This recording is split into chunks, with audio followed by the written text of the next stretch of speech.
This is the first video for the assembly programming and reverse engineering course. The target audience are beginners. You don't need to have any programming experience for this course, but it will be an advantage if you've written some code before in any other language. And in this course, we will program in the Netwide Assembler, also in short NASM. And we will write our code in x86 64-bit assembly. So x86, that stands here for the architecture, and that is what the most people will have at home, and what you also will find at the most of the companies. So if you buy a laptop or computer, then it will have most likely this architecture. Okay, so the main target platform for programming will be Windows, but I will also cover some assembly programming on Linux. And for that, we can also use the Netwide Assembler. And besides of Windows and Linux, the Netwide Assembler supports also Mac systems. And yeah, the most courses, they show only the very basics of assembly programming. And with this course, I want to go beyond that. And to make the course interactive, I will also create some exercises, and I will also provide the solutions to these exercises. So if you are stuck, then you can take a look into these solutions, and the exercises, they will also help you with your learning process. 1947, that was the first year where assembly programming ever appeared, so it's a very old programming language.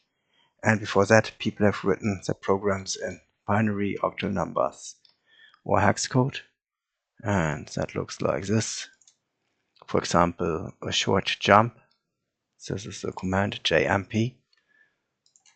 This is an assembly command, or mnemonic, and in hex it looks like this. This is for binary, and this is octal. In later videos, I will explain what all that means, but yeah, for now, let's keep it out as it is.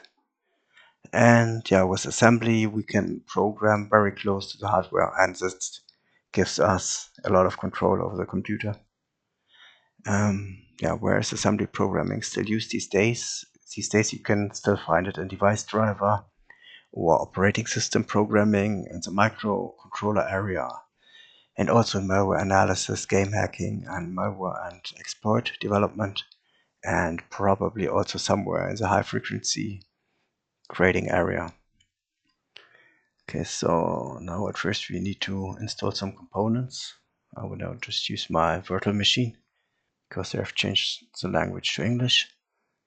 After you've launched Visual Studio, okay, maybe I should show you at first what you need to download. So just look for Visual Studio 2026, and then just download the Community Edition. And after you've started the setup, you will get this window. Then click on individual components. So we don't need any of these workloads. So click on individual components. Then look for this one, MSVC, build tools for x64 and x86. And then we need also the Windows SDK, Windows 11 SDK, and this is currently the latest version. After that, we can install Notepad++. So just go to Google, look for Notepad++. And I have installed this version because with this one, I was not able to use syntax highlighting. It didn't install the themes for whatever reason. Then go to Google again, look for NASM, go to this website, download, and select the latest version, Win64, and then download the installer. And I will install it now.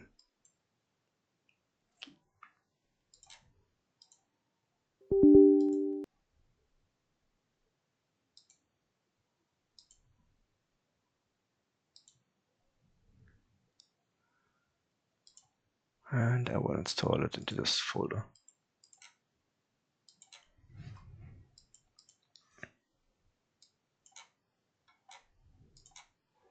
And after the installation, you can also find this document.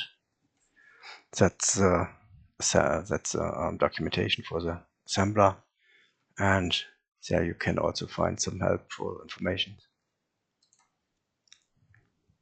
Okay, then we need these two files.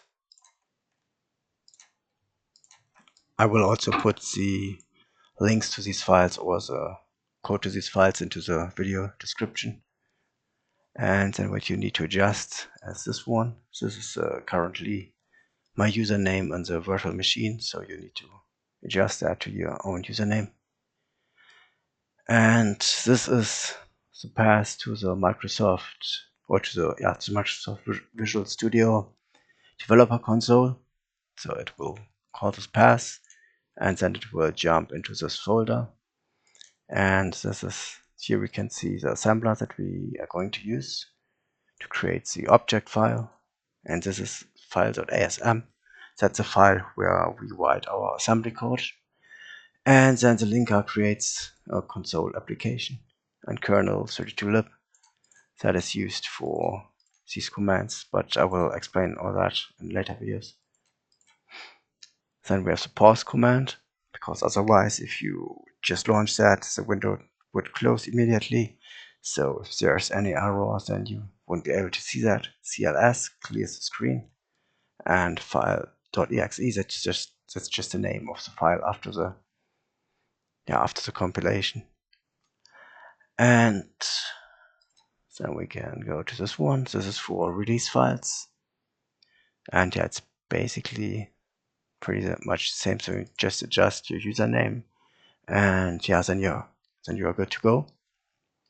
Then I will go to the assembly file, and yeah, and after the Notepad installation, if you want to change the layout, then click on Settings, Style Configurator, and here you can select a theme. Here you can see all the different themes, and I've used this one, Obsidian, and that gives you this syntax highlighting. After that, click on Language, and then select Assembly, and then click on Run. And now we need to select the program. So in the beginning, we will most of the time use this one. And open it, click on Save, and I call that now compile as debug. Then I select a hotkey. I will just use now Control Shift F1. Oh, and make sure. Oh, okay, no, here's already conflict. Maybe I've used that before already. Then I would just use F2 now. But yeah, just make sure that that there's no conflict. So for this, so in this case, I wouldn't use this. And when I hold Control Shift, and if I press F2, okay, no, I've launched it already. Whatever. Okay, now I hold Control Shift, then I press F2, and it launches a batch file.